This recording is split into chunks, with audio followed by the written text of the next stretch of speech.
The fire raged across the shattered trees as smoke twisted into the night sky, and the alien queen lay still, her silver armor cracked, her breathing shallow, and sparks danced over the wreckage of her downed ship. Above her the moons glowed cold and distant, offering no warmth, no mercy. Nearby a pair of glowing eyes watched from behind the moss-covered rocks, not human, not beast, just watching, silent, judging. Then the branches shifted, and a tall figure emerged, stepping over fallen logs barefoot, yet sure in his stride. His name was Jack, his hair wild and beard thick, carrying a makeshift spear and a pouch filled with herbs. He paused when he saw her, her body twitching slightly, her blue blood staining the forest floor. For a second he almost turned away, because he had heard stories of these creatures, the ones that fell from the stars. Always dangerous, always bringing war. But something in her face, something in the broken way her hand curled, made him stop, and instead of walking away, he crouched beside her, checking her pulse, then lifting her in his arms. She was heavy, but he didn't grunt. He just moved, quiet, determined, like he had done this before.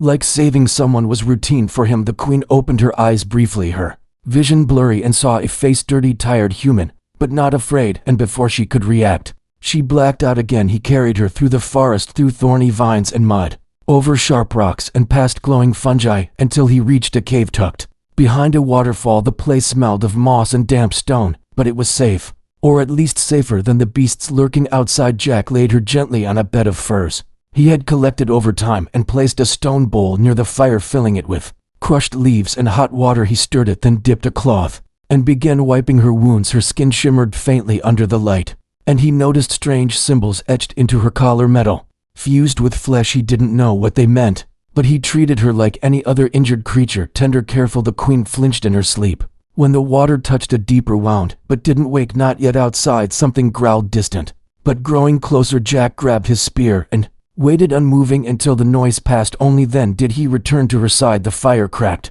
and popped, casting dancing shadows across the walls. Her breathing grew steadier. Hours passed, and finally her eyes opened fully, her pupils narrow and glowing. She sat up fast, startled, seeing the fire, the cave, the strange human staring at her. She raised her arm to summon a weapon, but it was gone, and so was her translator. Instead, she spoke in her own tongue, sharp and commanding. Jack tilted his head, confused but not afraid. He raised his hand slowly, as if to say, "I mean no harm." She watched him, suspicious, unsure if this was a trap, if he was some clever predator. Beneath a dumb disguise, he offered her the bowl of herb water. She knocked it away, not out of malice but pride. She was a queen. She did not eat from the hands of primitives. Still, her body betrayed her. Trembling, weak, she slumped back against the wall. Jack stood motionless, then gently placed the bowl near her feet and walked back to his side of the cave, sitting cross-legged, eyes half closed. The fire burned on. Time moved slowly in the cave. She watched him, watching the fire, tending it, feeding it like a ritual. Her mind drifted to her last memory, the explosion, the betrayal, the fall. Then this, the human, the cave, the stillness. It was surreal. The silence broken only by the occasional wind or crackle of flame. The queen reached slowly for the bowl, sniffed it, hesitated, then sipped. Her body shuddered as the warmth spread through her. She looked at him again, this time not with fear, but curiosity. Who was he? What did he want? Why did he not bow or kneel or grovel? Jack pointed at himself, then tapped his chest and said, "Jack," his voice rough yet clear. "Jack," she repeated, unsure, then pointed at herself, paused, then said, "Illyra," her name, her royal name, a secret to all but her court. Jack repeated it, "Illyra," and smiled. She looked away, heat rising in her cheeks, confused by her own reaction. The moment was broken when a shriek echoed through the forest. Something had found the cave, something with claws. Jack grabbed his spear and stood between her and the mouth of the cave. Illyra tried to rise, but stumbled. Jack didn't look back. He simply waited as footsteps approached through the mist and darkness, then silence. The growl returned, louder, closer, and the fire flickered as shadows danced over the stone walls. She reached for a rock, clutching it weakly, unsure whether to defend herself or help him, but before she could decide, the beast lunged from the dark, and Jack moved faster than she thought possible, meeting it mid-air with a roar of his own. He was not a soldier, not a warrior, not trained, but he fought like he had nothing to lose, like her life mattered more than his own. And as the creature fell bloodied and broken at his feet, the queen looked at him with wide eyes, her breath caught not from fear but awe, and the first seeds of something strange and unfamiliar began to grow in her chest. Something she had never felt for a creature beneath her, something close to respect, maybe even something more. The air in the cave was thick with smoke and the scent of blood. As Jack dragged the beast's body to the edge of the forest, far from the cave where its scent wouldn't attract more predators, he moved without speaking, his muscles tired but his eyes alert while Alira sat wrapped in furs, trembling not from the cold, but from something deeper, something she could not name. She had watched creatures fight before in arenas and war simulations, even on live broadcasts across her empire, but never like this, never so raw, so desperate, so full of reckless courage. Jack didn't fight with technique or precision, he fought with heart, and when he returned, she expected him to boast or claim something from her, but instead he sat by the fire again, and resumed crushing herbs as if the battle was nothing more than a chore, like fetching water or gathering wood. Alira spoke softly, testing the humans. Name again. Jackie looked up and nodded, then he pointed to her wound, motioning to treat it again. She hesitated, pride telling her no, pain whispering yes, so she let him. She let this wild human press leaves into her skin and wrap cloth torn from his own shirt around her side. She watched him closely, how he focused, how gentle his hands were despite their roughness, and she began to wonder how he came to live here alone, why he had not run when he first saw her, why he had risked everything for someone he didn't know. Her thoughts were interrupted by the low hum of her communicator. Still functional, buried in her armor, she activated it with a flick of her wrist, and a soft chime echoed in the cave. Jack tensed, ready for another threat, but she raised her hand, slowly signaling peace. She spoke in her language, and the device responded, scanning the area, transmitting a beacon, a message sent into the void of space, one that her people would follow, one that the king would see. Jack watched the glowing device but did not understand. He only knew something was coming. Alira saw the tension in his jaw, the way he gripped his spear tighter, and she felt something twist in her chest, guilt maybe, or worry that she had invited danger to him instead of salvation. The days passed in quiet cooperation. Jack brought her food, showed her which fruits were safe, taught her to cook them over the fire and how to use the steam to clean wounds. She taught him words in her language, using rocks and fire to draw symbols, translating slowly. They laughed when they misunderstood each other. When Jack pointed to a bird and called it sky chicken, she nearly smiled for the first time in months, and when she corrected him, calling it a gleaver, he repeated it with his rough accent and made her laugh again each night. They sat by the fire closer than before, sharing warmth, stories, and silence.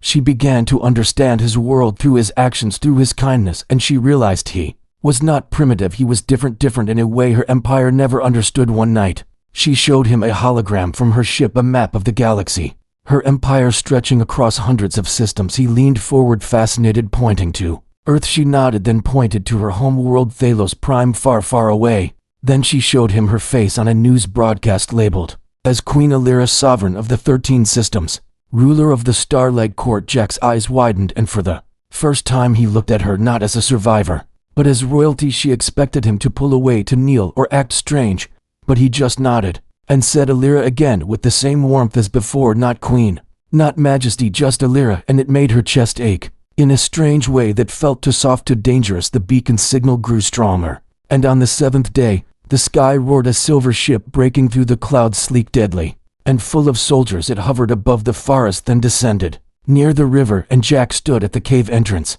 watching silently as Alira, dressed in her repaired armor, adjusted her crown and walked outside the forest, lit by the glow of the ship's engines, and the silence between them heavier than before. He expected her to leave without looking back, to vanish into the sky and forget the cave, the fire, the shared food, but she turned to him, her voice soft and uncertain. She pointed to the ship, then to him, then made a motion with her hand like a door opening. He understood the offer. She was inviting him aboard. He shook his head, slowly pointing to the forest, to the place that had been his world for so long. She stepped closer, eyes meeting his, and placed a small metal token in his hand. It glowed with her crust, her seal, something no outsider had ever received. She pressed it into his palm and whispered something in her tongue before turning away, walking into the light of the ship. And as the ramp closed and the engines lifted the ground, Jack stood alone, the token warm in his hand, and the stars above him, unfamiliar yet filled with new meaning. Far above, her ship moved toward the stars, and in the private chamber of the Queen, Alira sat by the window, her fingers tracing the edge of her crown, and her mind drifting not to her court or her duties, but to a cave in the forest and a human who taught her how to feel something real, something unspoken, something that still lingered in the silence between heartbeats. Royal chambers aboard the celestial cruiser shimmered with walls of crystal and soft glowing light, but Queen Alira felt none of its warmth. Her court welcomed her with bows and silence. Her advisors filled her ears with updates, diplomatic shifts, planetary unrest, rumors of sabotage from within. And her mate, the king, had yet to contact her directly, only sending a formal message, acknowledging her safe return with a line of gratitude that felt colder than the space outside the hull. She stared out the window, hands resting in her lap, thinking of the forest of the fire, and the human who had risked his life without asking for anything in return. His face appeared in her thoughts every time she blinked. His voice echoed whenever someone called her name, and most of all the way he said Alira, not with fear, not with reverence, but with familiarity. Her fingers closed around the token. He gave her a fragment of bone, carved into a circle etched with rough symbols, something primitive, yet it meant more than the ornate jewelry now hanging from her royal robes. Meanwhile, across the stars, Jack moved through the forest with sharper senses since her departure. He had returned to his old routines, but everything felt different. Food tasted dull, colors looked faded, and the silence that once comforted him now pressed heavy on his soul at night. He stared at the cave walls where her silhouette had danced under the firelight. Sometimes he spoke aloud, testing the words she taught him, repeating Alira like it was a spell or a secret prayer. He often held the metal seal she gave him, the alien emblem glowing faintly under the moonlight, and though he had no idea what it truly meant, it reminded him that something in the galaxy changed, and somehow he was part of it. Far above in orbit, another ship arrived, this one darker, larger, shaped like a claw, drifting silently before releasing dozens of probes down to the planet, searching, scanning, hunting. Aboard it stood the king, tall with golden armor and eyes like frozen storms. His presence made officers tremble, and the air around him burn with tension. When he saw the beacon logs, he frowned, not with concern, but with confusion. She survived, he muttered, and with a human. His hands clenched behind his back as he replayed footage sent by the Queen's ship files.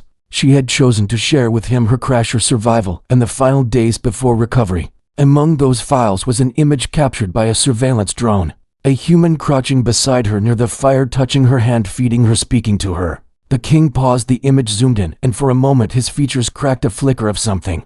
Between rage and disbelief, he summoned his elite guards and ordered a descent. They would land and retrieve this human specimen, to study him, to interrogate him, to destroy him if necessary, not out of jealousy, but something deeper, something primal. For the Queen had never allowed anyone to touch her, let alone protect her the way this savage did. The ship descended, cloaked by technology invisible to the human eye, and within hours Jack sensed something wrong. The birds stopped singing, the air felt thicker, and shadows moved without wind. He returned to his cave and saw footprints, not his, not hers, smooth and calculated, and too perfect to be natural. He grabbed his spear, checked the seal still tucked in his belt, and prepared to run. But he was already surrounded. Figures in black armor stepped through the trees, weapons raised, moving silently. Jack did not wait. He threw his spear at the nearest shadow, then bolted into the dense woods. The chase began with precision. They tracked his heat, his scent, his movement, but Jack was born in this wild. He knew every tree, every hill, every cave, and he used it all. Every trap he had ever made, every shortcut he remembered. He lured 2 soldiers into a pit lined with thorns, another into a pool of quick mud, but they kept coming, tireless like machines, and faster than anything he had ever fought. Eventually, they caught him, a net of energy, trapping him mid-leap, sending shocks through his muscles, and he fell hard, panting, eyes blazing. He expected to die, but they did not kill him. Instead, they took him aboard their ship, bound him in chains, not of metal but of light, and brought him face to face with the king. The chamber was cold, lined with mirrors and energy flows, and the king stood still, studying the man before him. Jack stared back, unafraid, bruised but proud. Their silence was a battle of its own. Then the king spoke in his language, and a translator echoed his words. "Who are you, and why did you help her?" Jack said nothing. Instead, he reached for the seal, but his arms were bound. The king stepped forward, took the seal from his belt, and stared at it for a long time. He recognized it. It was her royal emblem, but she had never given it to anyone, not even him, not in their entire union. She never gifted him such a personal token. The silence stretched like ice across still water, and then the king ordered the guards to lock Jack in a chamber for further examination, his voice calm, his eyes burning. But as the door closed behind Jack, something else happened aboard the Queen's ship. Alira sat in meditation, and suddenly her breath caught the bond between her and the seal, pulsed in her chest, a warning, a scream without sound. She opened her eyes, glowing with rage, and whispered only one word, Jack. Queen moved through her star cruiser like a shadow, wrapped in layers of authority and silence, but her mind burned with one name, one pulse, one fire. Jack, her steps quickened as she reached the bridge. Ignoring protocol and tradition, she ordered her ship to scan the nearby sectors for cloaked vessels. Her officers hesitated for a breath, then obeyed without question. Her aura made them tremble. Within minutes, a signal returned, faint, hidden, but their unmistakably Thelosian cloaking pattern, military class, high priority. She did not wait. She entered her personal fighter, a sleek obsidian craft shaped like a predator in flight.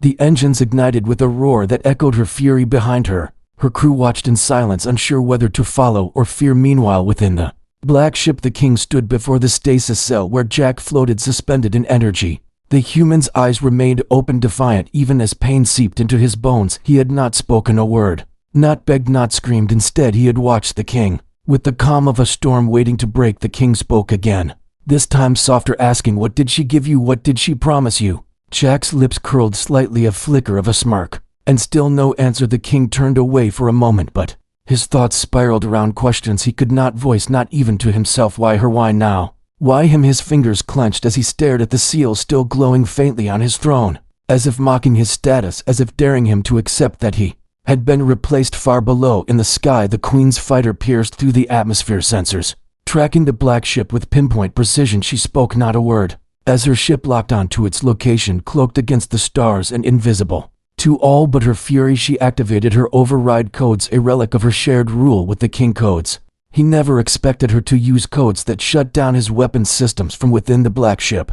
Trembled systems going dark, alarms flashing silently across control panels. The guards rushed in confusion, unable to understand why their power vanished like smoke. And in that chaos, the Queen's fighter tore through the hull, slicing open a passage as smooth as a blade cutting silk. She stepped through fire and metal, her presence radiating power as her eyes glowed like twin suns. Her guards followed behind her, loyal and ready, but none dared walk ahead. She moved with purpose toward the detention wing, the walls remembering her command and opening at her approach. And then she saw him, Jack, suspended, barely conscious, his face bruised, but his gaze still alive. She raised her hand, and the energy bonds shattered. Jack fell into her arms, too weak to stand, but still trying. She whispered his name, and he smiled, that crooked smile that somehow meant everything. She turned as the king entered the chamber, surrounded by stunned guards who no longer knew whom to obey. His expression unreadable, but his stance rigid as stone. He said, "You break our law for this human." And she answered, "I break your pride for him. You sent me to die."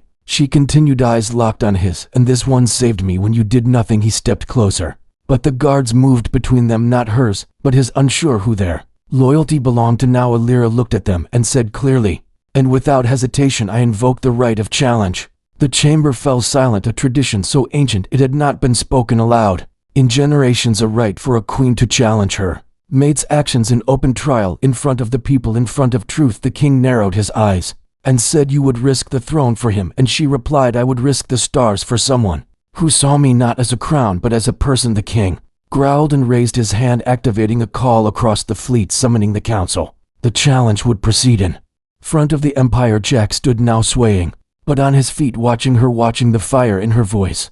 And something inside him stirred, not fear, not confusion, but awe, not for her crown or her army, but for the way she refused to bend even before a king. Hours later, the grand chamber of judgment lit up with millions watching across galaxies. A human stood beside a queen, a symbol no one expected. The challenge began with words, accusations, commands, and then it ended as tradition demanded. In trial by ordeal, the queen and the king would enter the arena with their chosen seconds, and the victor would decide the future. Jack stood behind her as her chosen second, unarmored, with nothing but a crude blade he had carved long ago in the forest. Beside a waterfall, the king stood with his war captain, armored in obsidian weapons, glowing. The odds meant nothing to the queen. She looked at Jack and whispered, "You are not my soldier. You are my strength." Then the floor opened and the ground fell away, and they dropped into the pit where history would burn, and futures would be forged, not in titles, not in bloodlines, but in the fire of truth and defiance. And as Jack gripped his blade and felt the ground beneath his feet shake, he knew he was not just fighting for her, he was fighting for everything. She made him believe he could bet. The pit was a cathedral of stone and silence, lit by towering flames that cast long shadows across the ancient arena, where empires were once born and broken, where rulers tested not just their strength but their will. And beside Queen Alira stood Jack, breathing slow, eyes calm, the blade in his hand carved from memory, from instinct, from the forest that raised him. Across from them the king stood, with his war captain, a creature of metal and wrath bred in the crucible of battle, forged to kill without pause. The announcer's voice rang out in 100 languages of the empire, declaring the right of challenge, bound by law, watched by billions. The stakes were clear. If Alira won, the court would be reshaped by her will, and her chosen defender would live honored. If she fell, then the king would claim her domain, and Jack would be erased without name, without memory. The horn sounded and the battle began, fast, brutal, unforgiving. The war captain lunged with twin blades spinning, cutting the air with a hum That bent the light. Jack rolled under the first strike, dodging the second. Barely the edge slicing through a lock of his hair, he moved. Not like a soldier, but like a storm weaving through stone, striking only when the opening was real. He remembered the forest, remembered the beasts he hunted with nothing but patience. And fire. Illyra clashed with the king, steel against steel, light against shadow, their weapons ancient, crafted in the old way, humming with energy. Each strike from her was born of fury, not rage, but the fury of being silenced. Along her blade met his again and again, and sparks flew like stars breaking apart. Her crown fell in the clash, but she did not stop, did not pause, did not flinch. She was no longer a queen of thrones, but a woman of war. Beside her, Jack held his own breathing, ragged sweat blinding him, his blade chipped and blood trailing down his arm, but he stood firm as the war captain struck again. A blow meant to shatter ribs. Jack stepped in closer, catching the enemy off guard, and drove his blade into the captain's side. Not a deep wound, but enough to stagger, enough to turn the tide. The captain snarled and swung wildly, but Jack ducked again, wrapping an arm around the warrior's neck and using gravity to pull him down, smashing into the ground in a whirl of dust and silence above them. The audience leaned closer, even across systems. The galaxy watched, breath held, caught in the gravity of this impossible story. A human, a primitive, standing beside a queen, challenging the might of a king, and not falling, not failing. The king saw the tide shift, and with a roar struck with everything he had, his blade glowing white with charge, and swung it in an arc toward Illyra. Meant to end her, meant to claim the throne, but Jack saw it first, and without thought, without hesitation, he moved between them, the blade cutting into his shoulder through skin and sinew, a wound that should have broken him. But he stayed standing, hands shaking, vision blurred, and with that pain he saw clearer than ever. The queen screamed his name, and in that voice he heard not sorrow but power, a surge of something ancient, something human. He raised his broken blade and slammed it down, not with grace but with meaning. It struck the king's arm and disarmed him for a heartbeat. That was all she needed. Illyra moved like lightning, her blade sweeping low, then rising fast, cutting the air and stopping just at the king's throat. The silence returned, heavy, final, and then the horn sounded again. The trial was over, and the arena froze. The announcer's voice returned, trembling with emotion. The challenge is complete. The victors are Queen Illyra and her second, Jack of Earth. The chamber erupted across worlds, screams and cheers and silence in equal measure. The king stepped back, nodding once in defeat, and walked from the pit, not looking back, not speaking. The war captain was carried away, broken and breathing. Jack fell to his knees, blood soaking into the dust. And the queen caught him, her hands cradling his face, and she whispered, not royal words, not declarations, just thank you. Thank you for standing, for fighting, for believing. And he smiled weakly, not because he won, but because he stood where none thought he could. Later he would wake in the medical wing, surrounded by light and unfamiliar machines, but her hand never left his. The seal she gave him, now engraved into armor, gifted to him by her own command. The Empire did not forget this moment. History shifted, not with a fleet or a weapon, but with one human, one queen, and a choice that defied everything they had been taught. And the stars above burned brighter, as if even they knew a new fire had begun, one not of conquest or empire, but of something more, something dangerous and beautiful, and undeniably human. Days after the battle unfolded like the slow bloom of a storm, gentle at first, but powerful beneath the surface. Queen Illyra returned to the Starlight Court, her authority undisputed, her presence reshaped by what she had done, what she had risked for a single man, and what that man had done for her. Jack was no longer just a curiosity, no longer a primitive wanderer from a forgotten world. He was a symbol of something the Empire could not explain, something the ministers could not categorize, and something the military could not defeat. Jack walked now with a slight limp, his shoulder wrapped in healing mesh, his arm still weak, but his gaze stronger than ever. His presence in the palace sparked whispers across marble halls and golden balconies. Ambassadors bowed awkwardly, unsure how to treat him. Guards saluted without instruction, drawn to something in him that no uniform could provide. Illyra saw all of it and said nothing, only watched quietly as her people began to shift their gaze from her crown to the man who never asked for it. Jack spent hours with her in private, not speaking of war or titles, but of stars, of fire, of the cave, and the silence that healed her more than any medicine. Sometimes they walked through the royal gardens and she showed him plants from across her galaxy, bright leaves that shimmered with emotion, vines that sang in the moonlight, trees that held ancestral memories.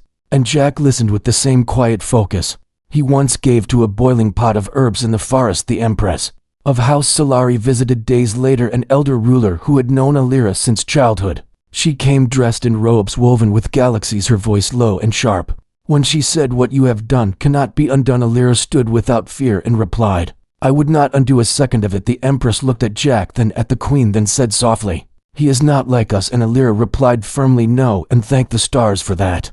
The Empress smiled just slightly, and whispered, "Then perhaps he is exactly what we need." As the council assembled once more, Alira stood before them with Jack at her side, and declared her decision. She would rewrite the Treaty of the Outer Rings to include Earth as a protected world, not as a conquered asset, but as an equal partner, and she would name Jack not as prince nor general, but as sovereign ally, her chosen second and voice in matters where the human heart held power above politics.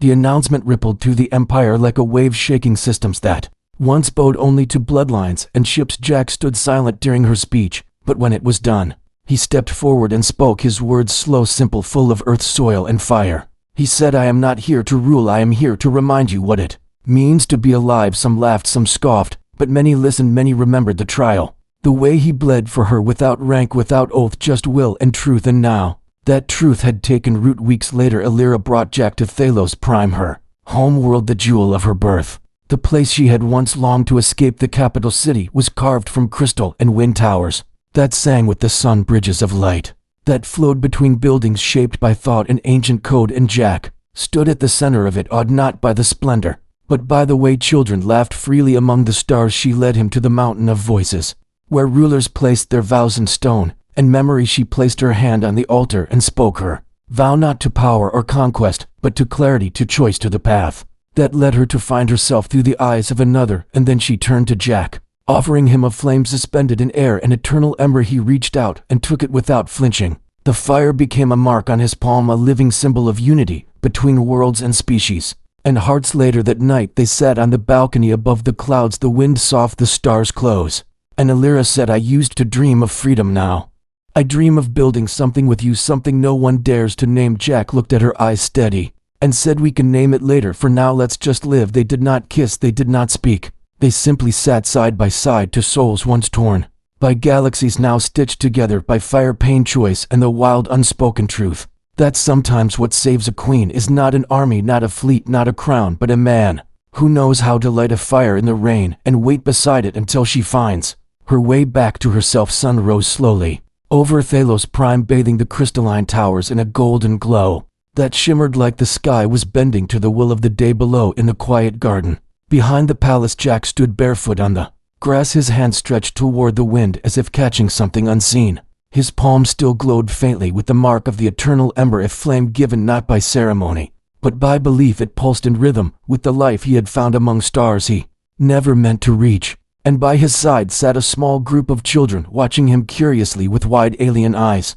He smiled at them, pointed to a stick on the ground, then lifted it, showing them how to balance it on a single finger. They laughed, tried, and failed, then tried again. Alira watched from the balcony above, wrapped in a soft robe of moonlight fabric, her crown resting not on her head, but beside a bowl of fruit. She had not worn it in weeks, and no one questioned it anymore, because now her authority walked beside her, not ahead of her, and her people understood that her strength did not fade without it. It only changed in shape across the empire. A new pulse spread. Cities once ruled by fear now whispered of trust. Soldiers began speaking with villagers, not from duty, but from curiosity. Trade between worlds opened to smaller colonies once ignored, and humans from Earth began to arrive, invited not as subjects, but as guests, storytellers, builders, wanderers. Some feared them, some admired them, but none could deny them, because the man who stood beside the queen had bled on sacred ground and changed the fate of systems without lifting a weapon forged by science, only by instinct and loyalty. One night during a diplomatic feast, Jack stood awkwardly among leaders who had crossed light years to meet him. Their robes shimmered, their voices precise, their manners flawless.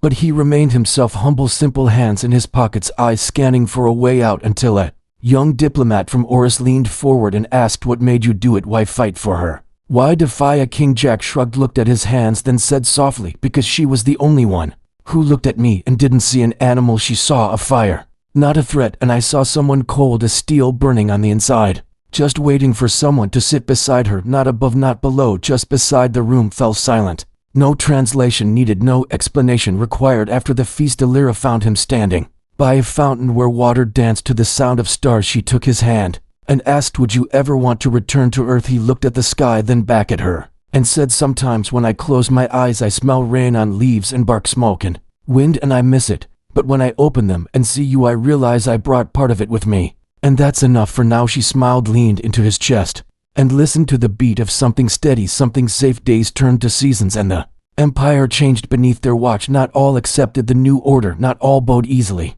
Some rebelled, some vanished, some waited, hoping time would erase this new path.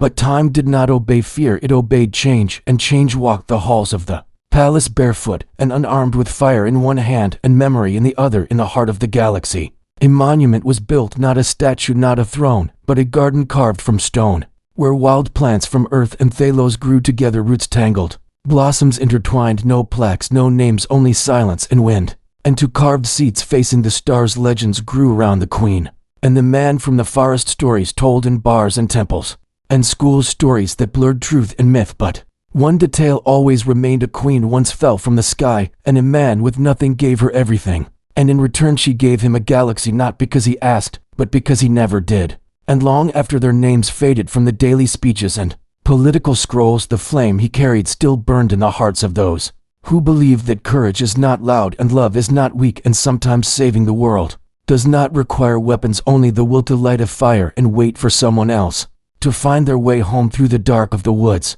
guided only by the warmth of what they left behind and the memory of who waited for them beside it, always ready, always watching, always human. Years passed like falling leaves, each different, each full of color, yet Jack remained unchanged in the ways that mattered. His eyes still held the quiet of the forest, his hands still moved with purpose and care, and his heart still beat only for one woman, the queen who no longer needed titles to hold power in the heart of her people. Their love was never paraded, never spoken in grand declarations, but lived in the little moments, like shared silence before dawn, or laughter echoing through the halls of a once solemn palace. Alira ruled with a new kind of fire, not of domination, but of understanding. Her people thrived not in fear, but in choice. And in every decision she made, every law she passed, every word she offered, she remembered the human who changed her fate, not with speeches or armies, but with a simple act of kindness. When the stars grew dim and sickness swept through a distant colony, Jack went there first, not as a hero, but as a helper. He built shelters, taught fire and warmth, comforted the dying, and planted hope in soil that had known only ash. He never claimed reward, never sought glory. He simply moved on, helping again and again, until even the stars began to whisper of the man who walked like shadow, but healed like flame. One night, under a sky streaked with shooting comets, Jack returned to the cave where he had first found her. The fire pit still stood, the firs worn but present, and he sat down slowly, feeling the pulse of the past. In every breath Alira found him there, her robes simple, her crown left behind, her steps soft on the forest floor. She sat beside him, without a word took his hand, and together they watched the stars fall in silence. After a while Jack turned to her and asked, "Do you ever miss it, the girl you were before we met?" Alira looked at the sky, then at him, and replied, "No, because she never truly lived until she met you." They did not speak again that night, words were too small for what they felt. And when morning came, the sun rose over two figures seated by ashes that once held the first spark of a galaxy, changed by love and pain and choice. Time moved on, as it always does, but in the heart of every world touched by their legacy, one truth remained: no crown, no sword, no fleet ever shaped fate as deeply as a single fire lit in the cold by hands that simply refused to let another soul be lost in the dark. And that is how legends are born, not in battle, but in belief, not in conquest, but in compassion. And in the warmth of that belief, across stars and silence, their names lived forever, not as rulers, not as warriors, but as reminders of what it means to be truly Alavid. And